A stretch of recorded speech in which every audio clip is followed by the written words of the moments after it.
Hello and welcome to Movie Reviews. Today we will be discussing the new documentary Catfish, talking about the next film in our unknown Spielberg marathon, the Sugarland Express, and sharing our movie picks for Best Documentary. Sorry I'm late. Are you wearing that again? What, my ninjamas?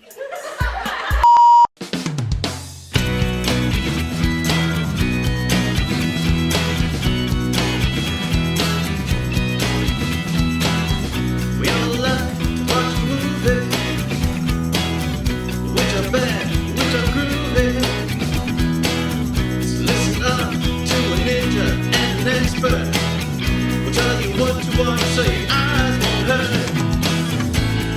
Ninja movie review. Ninja movie review. Ninja movie review.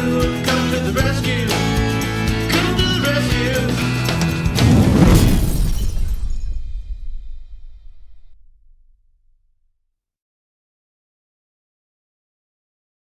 I want to introduce our first guest reviewer. Her name is Rebecca Duran. This is my wife, and I am very proud to have her on as our first guest reviewer. Yay. Hi. The documentary Catfish, directed by Henry Joost and Ariel Schulman, to give context to what the story is, without giving a whole lot away. Nev is a photographer in New York who photographs dancers and other things of that nature. Some of his photographs have been published. There's an 8-year-old girl named Abby who lives in Michigan, and Abby starts painting the photographs and sending them to Nev. I find the documentary really strong as far as emotional. Yeah. And I sad. would agree. Yes, very Sad. sad. Really Very sad. sad. I seriously felt sad just for everybody. Yeah. It all Everybody. around it. Yeah, It just turned all out to around. be like, Yeah, for sure. oh, That sucks That for sucks, everyone. Yeah, I totally agree. it had a lot of secrecy around it. The tagline of the film is, "Don't let anyone tell you what it is." I tried to stay away from I tried to not know anything about the movie going into it, but I did watch the preview and I did see the two little blurbs that say this is not based on a true story and this is not based on actual events. So I actually went into it thinking that it wasn't real and it was all staged. Now, I read interviews where people outrightly asked, did this happen or did you just make it up? And the filmmakers said, this actually happened. It actually happened. Okay, So they were filming it as it was happening. now that's something else. That's something else. Now, the guy I was sitting next to at the first screening I went to had a theory that they were filming Nev, which is Ariel's brother, Yes. off and on. When they started getting inklings that what was happening was interesting, then they had to go back and reshoot what happened, or they had to recreate the scenes. So let's continue on with this conversation, assuming that it actually did happen. It actually did happen. Because I don't know what I want to think. There's just so many things going around this film. I don't know if it's true, if it's false, if it's staged, if it's not. It wouldn't be as powerful of a story, I don't think, if it didn't happen. Yeah. I totally agree. If it's real, I would like it a lot better Yeah, than if it was staged. I agree. There's a reference to a song, Truman Sleeps, and I recognized it from The Truman Show. It was smart because, in a way, Nev is living in this world that someone else has created. Yeah, very good point. In general terms, the speed that information is available makes it so much easier to create your own reality, to manipulate things, Using the internet. and yeah. I enjoyed it for the ride that it kind of took me on because I wasn't really having many expectations. I was just kind of enjoying it each moment as it, bit by bit, kind of saying, oh, okay, okay, taking it, going on the ride with it. It's interesting because with the marketing the way it's set up, it's like it wants to sell the suspense. It wants to sell... Totally. Like, the preview is totally suspenseful. They totally set up in a super But there's suspenseful not way. suspense. But, Exactly. there's not suspense at all. No, So if you take... it's more of a reveal by reveal by reveal, but there's no suspense seconds leading up to the reveal, you just get it and you're like, oh, okay.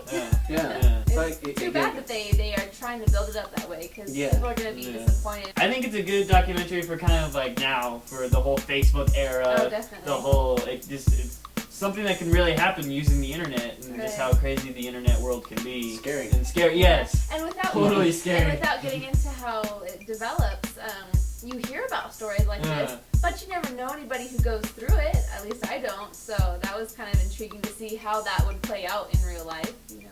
Yeah, totally. Yeah. If you agree or disagree with our reviews, please send us an email at ninjamoviereviews@gmail.com.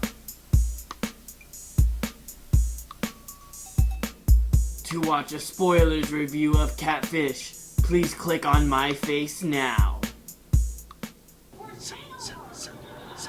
My movie review. My movie review.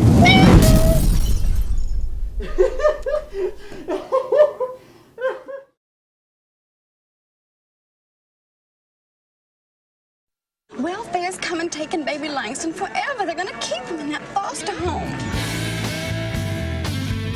Say, isn't this my shirt? Baby, when I leave today, you're coming with me. I can't. I only got 4 more months. The Sugarland Express is Steven Spielberg's first actual feature film. This one was made for the movies as opposed to Duel, which was made for TV. This one I felt was a good chaser, no pun intended, for Duel, because 80% of this movie is another car chase. The next year after this, he made Jaws, which to me, that's a huge leap. This was based on a true story of a couple who go on the run because they want to get their baby back from foster care. I like the movie. It's just pretty ridiculous that it's a true story. I would say that yes, if this wasn't true, it would be hard to swallow. But being that this actually happened, it's kind of like, wow, people in Texas have nothing to do. They're just sitting around twiddling their thumbs like, oh my gosh, there's something going on, and then they congregate. And apparently they have parades good call. and fairs. Good call. Yeah, I know, a fair. They put together Ferris wheels when there are convicts driving through town. I guess Texas loves their convicts. This is one of the things you can take away from this film. This is the first collaboration between Spielberg and John Williams. It really did not sound like John Williams at all until he got to the very end of the movie. This also shows another point of John Williams, which I never knew before, that John Williams had beatboxing in his score. That was weird. And almost wildly inappropriate to have beatboxing. I kind of dug it. I'm not gonna lie. I kind of dug it.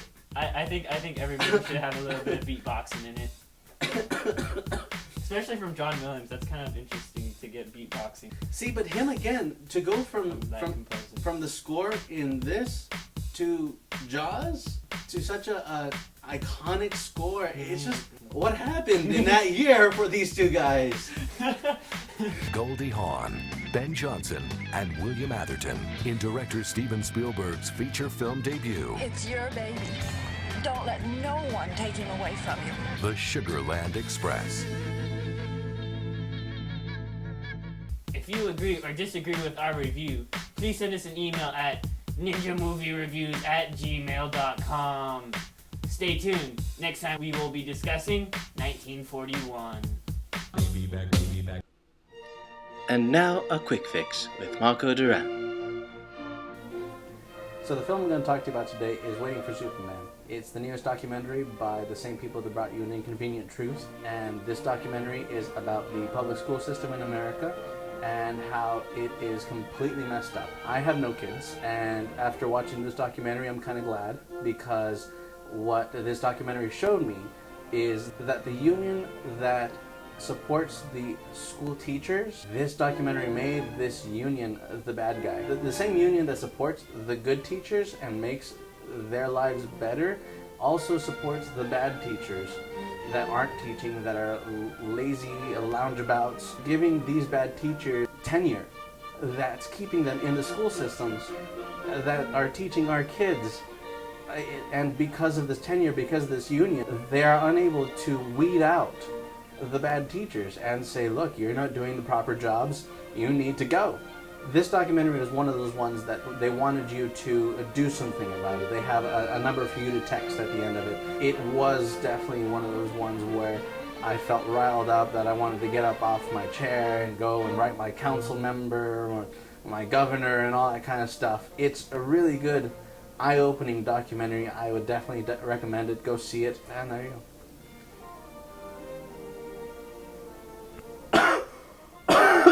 That was A Quick Fix with Marco Duran. Oh, who smokes this stuff?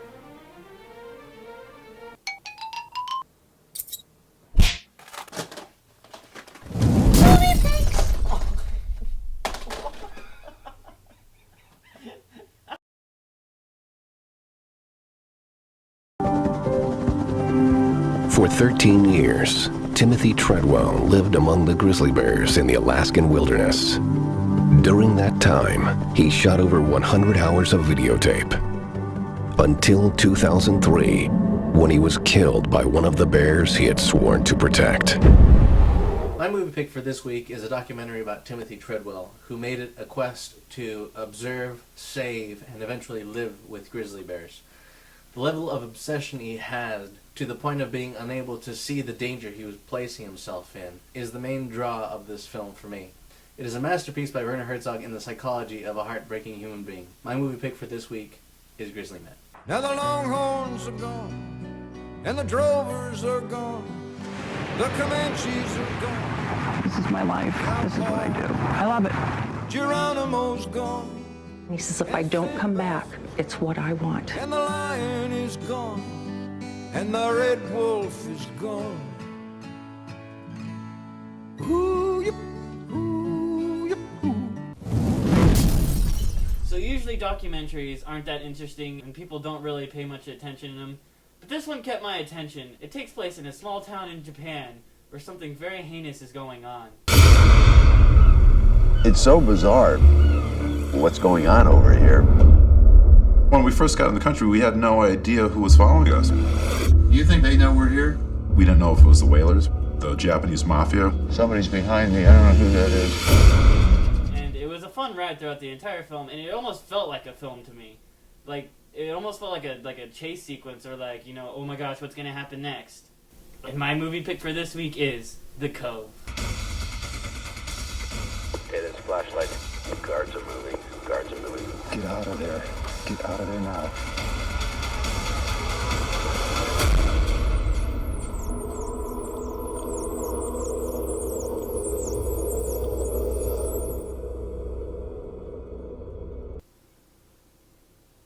Please send us your favorite documentary to ninjamoviereviews@gmail.com.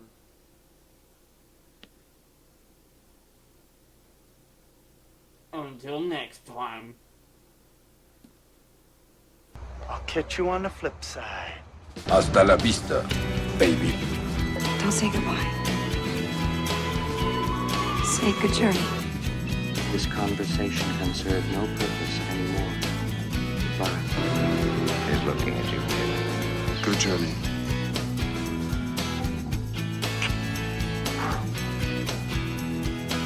Good night, and good luck.